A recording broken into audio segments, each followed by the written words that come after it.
So the Los Angeles Times posted an article titled "Skateboarding Increases Mental Health." I could have told you this 10 years ago along with most skateboarders, but now it is a proven scientific fact, which is really awesome. So I did feel like this article was very vague and it was kind of like a news blast type of thing. So I tried to find more about it, how they can prove that this actually is a real thing, that skateboarders have better mental health. And what I did find out that there was a full-blown study with tons of skaters involved in this study put on by Polaris Higher Education. So naturally I tried to find this study from Polaris and it was actually really easy to find. There's a PDF online, it's like 35 pages. I'll leave a link down below so you can check it out for yourself if you want to read it. Basically, I'm going to summarize what I took out of all of it. Now that's a bummer because it just rained. I actually originally had a different video planned for today, but it rained and it's going to be raining all week, so instead figured let's dig into this. This is something I've been thinking about a lot lately. Before I dig into all the details of the finding from this study, I just want to summarize what the very end of the report said to skateboarders, and basically they were talking to the skateboard industry. So in a nutshell, what it says is basically skateboarders need to make more deliberate partnerships with city officials and stakeholders across the globe, and it would just help skateboarding as a whole. It also says skateboarders should continue embracing fun and creativity and address diversity, which is great, all of that stuff. I love all of this.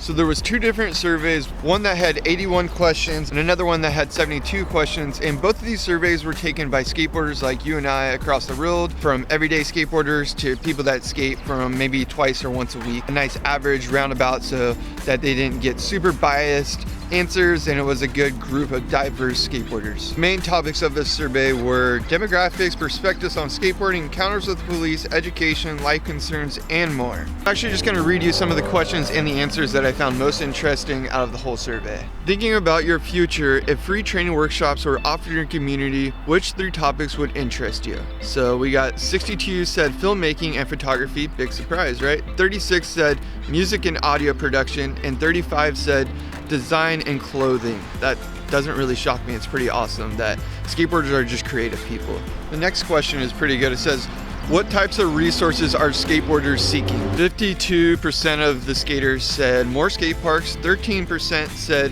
skate-centric events, which is a big gap from 52 to 13%. So 52% want more skate parks. That is a lot more skate parks that need to be happening. Lastly, 10% said education and employment opportunities. Now this is a really good one. It's pretty basic, but sometimes the basic questions are the ones that really hit home.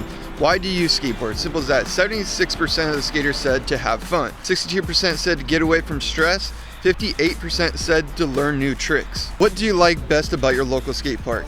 54% of the skaters said I can meet friends there. 53% said people skating there, so kind of similar thing. The people that are skating there, that's why they go. 51% said it's easy to get to. By the way, I didn't build any of this stuff at this spot that I'm checking out right now, but it is really rad. There's like some pool gyms, some ledges, all sorts of fun stuff. This is actually being built, I'm pretty sure, I don't want to say 100%, but by a lot of the guys that are working on getting Spring Valley their very own skate park. Check them out on Instagram if you're not following them. If you're a San Diego local, Spring Valley skate park, it's gonna happen, I think, in like a couple years. This was another interesting one as well. When others describe me, they would say I am. 72% said open to new ideas. 66% said connect easy with people from diverse cultural backgrounds, which makes sense, as skateboarders. We're more open to all types of people. Doesn't really matter if you skateboard, nothing else matters. You're just immediately accepted because we understand that we are not judging you, essentially. 54% said react well to unexpected changes. Whoo, look who just popped out, Mr. Sun himself. So the study does go on to ask other questions that are pretty cool. So if you want to check it out, like I said, I'll leave a link down below. You can check it out. With the Olympics coming up, obviously it creates a lot more opportunity, a lot more hands in the pot, which also creates more boundaries and more rules, which is, I think, a big reason that a lot of skateboarders are discouraged and not really interested in the Olympics or skateboarding getting bigger, because it is such a sacred, special thing for us. So I think that's part of why skateboarders are more mentally stable or mentally stronger or whatever it is because we almost have a stronger support system. We have such a big community that we can get behind and can get behind us and that we can trust and believe in. So I think it's important that we never lose that community, whether it's local, big, large, small, whatever it is to you. Make sure that you keep that community, because I think that's part of a good mental just breaking barrier too. Skateboarding is good because it's a good release, but having the community is even better because you can talk and be vulnerable and just be yourself. So I want to say, I think as skateboarding gets bigger and we do get in the Olympics and all this stuff, it also will create more opportunities for there to even be smaller subdivisions of skateboarding.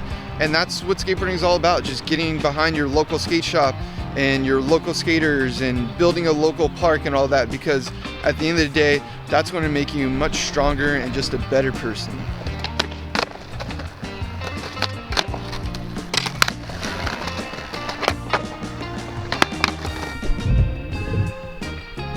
All right, so the rain started really coming down. I'm taking a quick break inside the car. Then we're gonna check out this other DIY spot nearby. Gonna finish up this little recap of how skateboarders have better mental health. It'd be a blessing in disguise that I can't skate today, that it is raining and I'm not even able to skate even if I wanted to. Sometimes it's good when it rains just to have a down day. When you're not skating, you gotta just go spot hunting and use that time to recover from any injuries like the 2 shark bites that are on my ankle right now that are really annoying. Now, just because you're a skateboarder doesn't mean that you can't get depressed or be mentally unstable or anything like that. I think skateboarding is a great release to go and get some anger out or whatever, get any kind of depression or just mental things that you're struggling with to get out. But it is a double-edged sword because skateboarders are always in such a positive light that sometimes it's hard to talk about negative things that you don't really want to open up about because you want to stay positive and you want to stay happy. So I guess that's the only kind of caveat.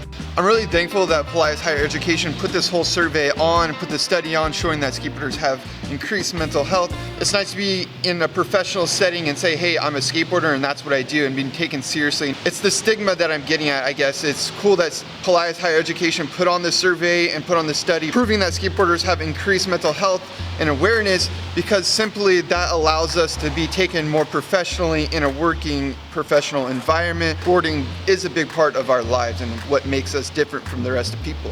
All right, so this is probably my favorite part of the entire study, and it says, skaters found value in making sure skaters were welcome at skate parks. Specifically, if skaters noticed someone new, it was common to introduce themselves and their group of friends to support effort in learning new skateboard tricks, which is so true. Skateboarders support skateboarders. We have a great support system, and I think that's just so awesome. And that's where I'm gonna leave this video. In this video today is go out there, introduce yourself to someone that you don't know, say hi, shake hands, or don't shake hands because of the coronavirus, but maybe 6 feet away and say, hey, how's it going? And my name is so-and-so.